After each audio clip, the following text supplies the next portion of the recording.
Olá, queridos cosmistas e fãs de ficção científica, sejam bem-vindos ao canal Filosofia da Astronáutica e da Ficção Científica e hoje vamos falar de um clássico da ficção científica. Floresta é o Nome do Mundo, de Ursula K. Le Guin. Logo após a vinheta, mas já deixe o seu like para não esquecer.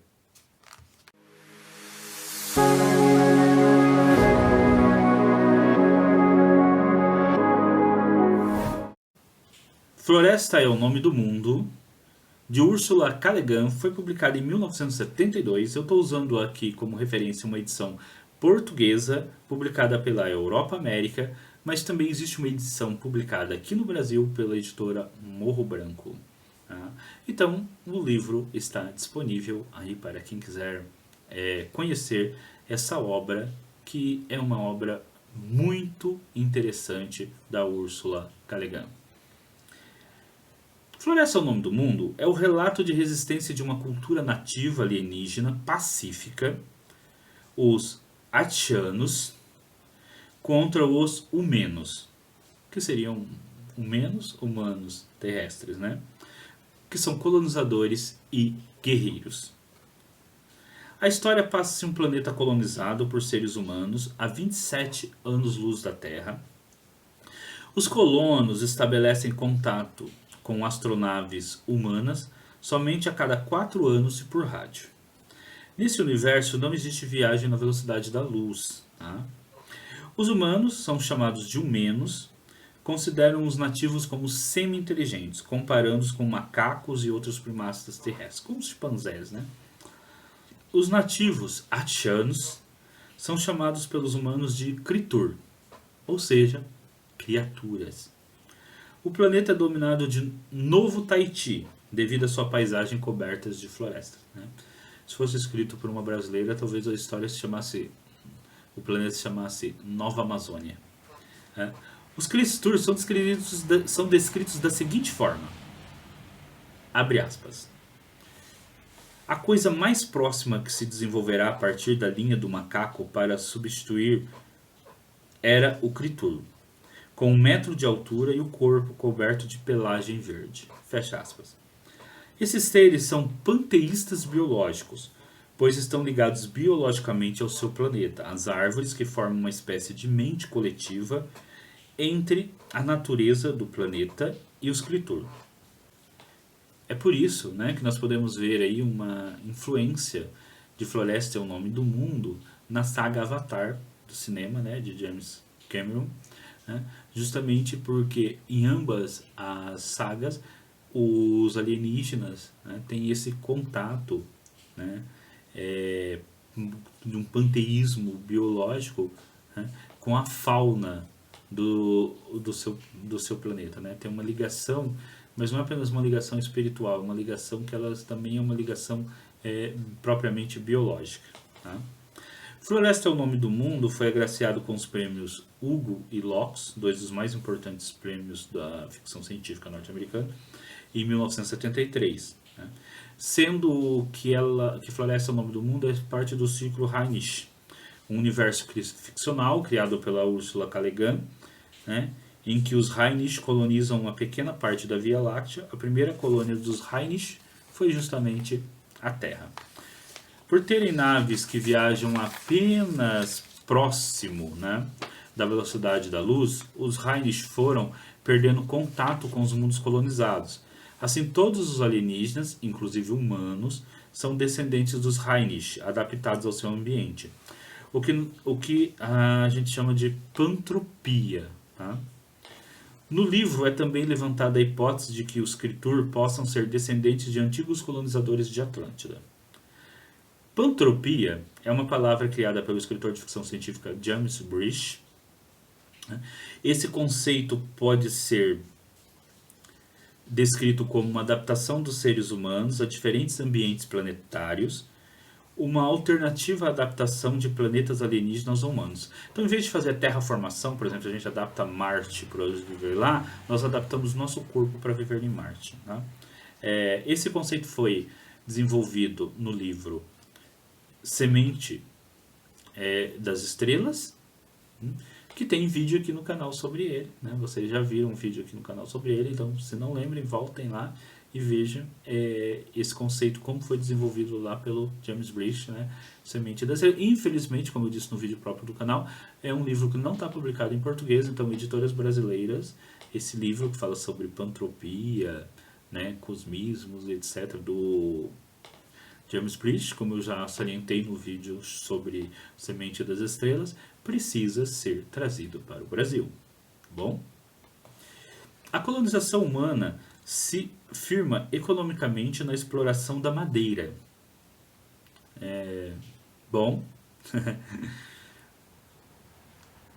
Amazônia, né, em perigo, pessoal querendo aí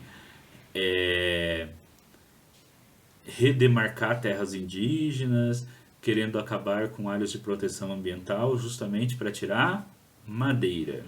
Então, esse livro super atual, dialogando com momentos atuais aí, inclusive daqui, né, do Brasil. De forma predatória. Que uma das ilhas dominadas pelos humanos passa a se chamar Ilha do Entulho, por já estar toda destruída, sendo a madeira o principal recurso do planeta. Aí eu vou citar uma pequena... eu vou fazer uma pequena citação do livro, né? E o que eu estou contando aqui para vocês está tudo no comecinho, tá, do livro. Assim, tudo no... Tanto é que eu estou citando aqui a página 13 e 14, tá?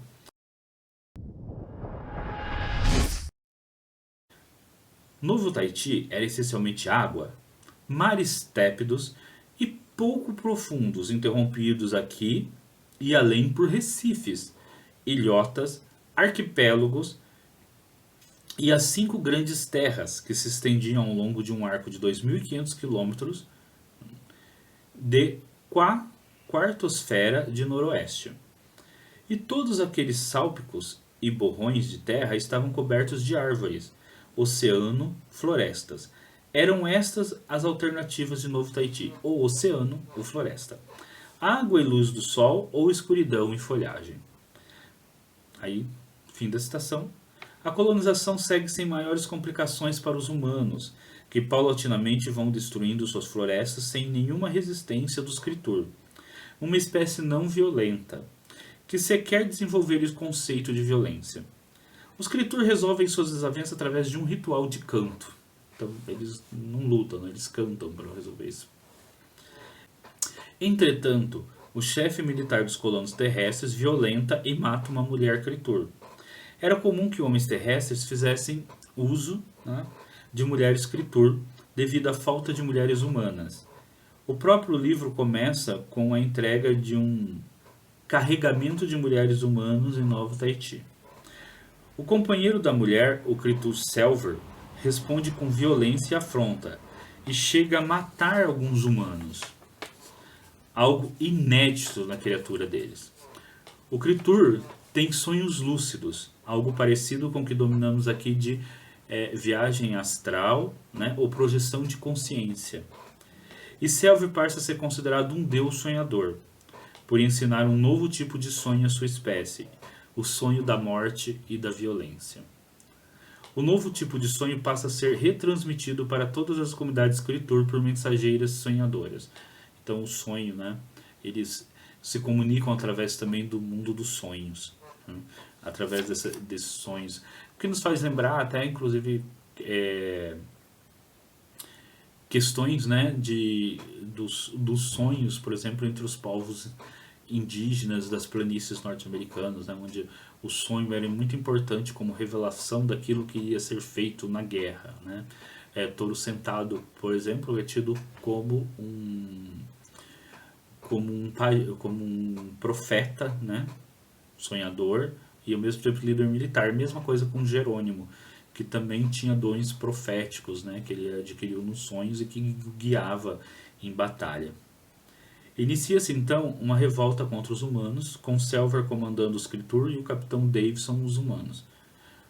Outro personagem importante na obra é o antropólogo Lyubov. É possível identificar nos Kritur os nativos americanos colonizados pelos europeus e o antagonismo entre misticismo, natureza e pacifismo frente à tecnologia, civilização e violência. A novela tem assim certa concepção filosófica que lembra o filósofo Rousseau e o conceito de bom selvagem.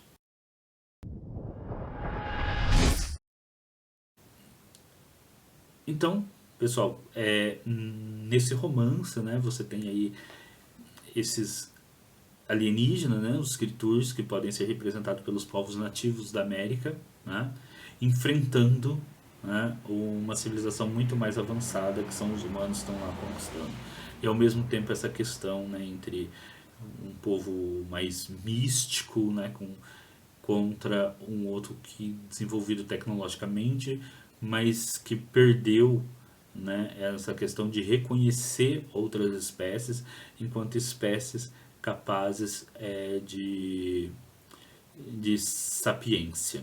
Tá? Então eles não consideram sequer que os criaturas sejam inteligentes, os tratam como animais.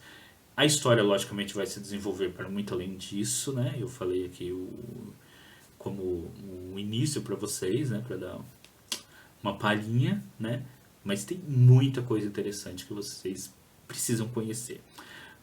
Eu, como já disse, usei como referência a edição portuguesa da Europa América, mas tem uma edição brasileira da Morro Branco, né? Essa edição específica da Morro Branco eu não conheço, eu não li ela, tá bom? Mas fica a recomendação, leiam, tá? Leiam, busquem aí essa edição da Morro Branco e façam a leitura, porque é um romance que merece ser lido, tá? Assim, Ursula K. Le Guin sempre é uma boa pedida, porque assim, sempre são histórias, sempre são histórias de primeira linha, né, da ficção científica, né? Você nunca se decepciona com uma narrativa da Ursula K. Le Guin.